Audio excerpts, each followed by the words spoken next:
Everyone, my name is Jade. I am a freshman in Public Health 1, and today I will be discussing cardiovascular disease.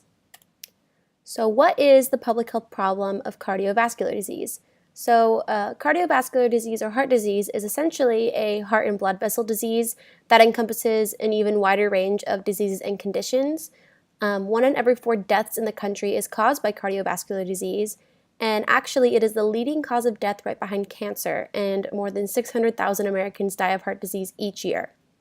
There are different subtypes of this disease. As I mentioned, it affects a range of people in a range of different ways. So for example, it includes coronary artery disease, which is the most common, and I'll be discussing that in greater detail, heart valve disease, and cardiomegaly, which is a condition of an enlarged heart.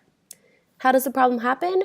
On a biological level, it's caused by a buildup of plaque in the arteries that inhibits blood flow and can eventually halt it completely. And this buildup can occur as a result of a number of lifestyle choices and sometimes genetic factors. And where does it happen? So cardiovascular disease affects people all over the US and all around the world as well. However, it has traditionally been considered to be a disease of affluence, but obviously still plagues developing countries. So I will expand on that in the next slide. So what are the risks for the community in the future? Developing countries are at risk for epidemiological transition. So like I said, heart disease is a disease of affluence. That meaning that countries that are more westernized, that eat a lot more fat and animal products and smoke and drink more and exercise less are the ones that have the highest prevalence of heart disease. So epidemiological transition is essentially countries that are not as developed becoming more westernized and thus increasing their risk for heart disease. What are some etiological factors? Well, this includes obviously genetics, age, race, and gender, things we can't really control. But things that we can control include high blood pressure, high cholesterol, obesity, diabetes, lack of exercise and proper diet, and then socioeconomic status is something that we can't really control though either. So how to solve the problem? Strategy 1, essentially they're pretty simple. Encourage physical activity on an institutional level. So it's clear to come up with preventative measures after looking at the risk factors. By this, encouraging physical activity on an institutional level, this means implementing it into the curriculum, showing it on TV on kids shows, and basically getting it into our heads on a fundamental everyday level. This has already been done in various schools across the nation and even through campaigns like Michelle Obama's, which I will discuss in greater detail in the next slide.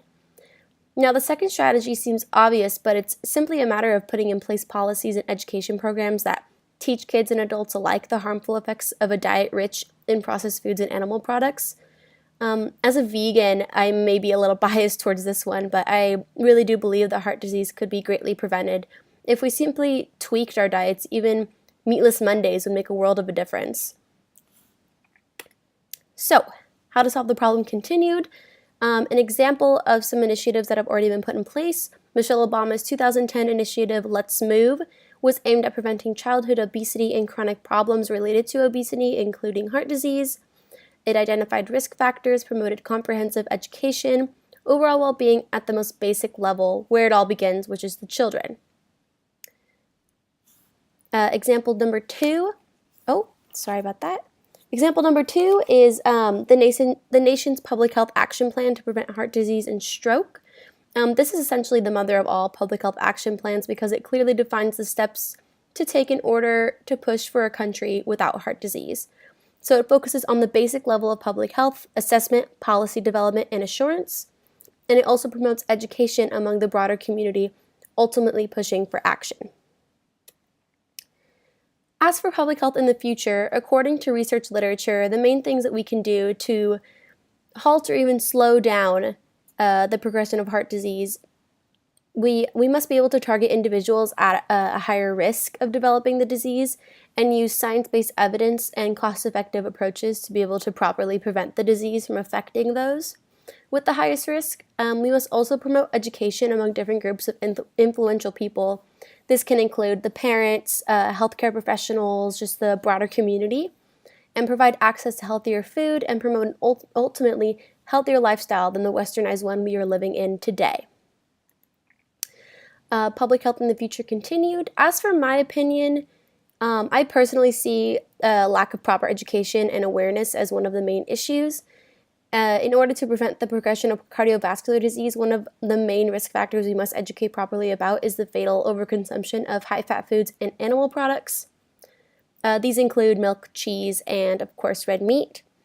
So we were raised all believing that these foods were good for us only because of the corporate world, but in reality they are the foods that are fueling the progression of deadly diseases and other health problems. So again, as a vegan, I'm pretty biased towards this, but I really do believe that if people truly understood the damage that these foods did to our bodies, it would solve not only heart disease related ailments and deaths, but various other health ailments as well.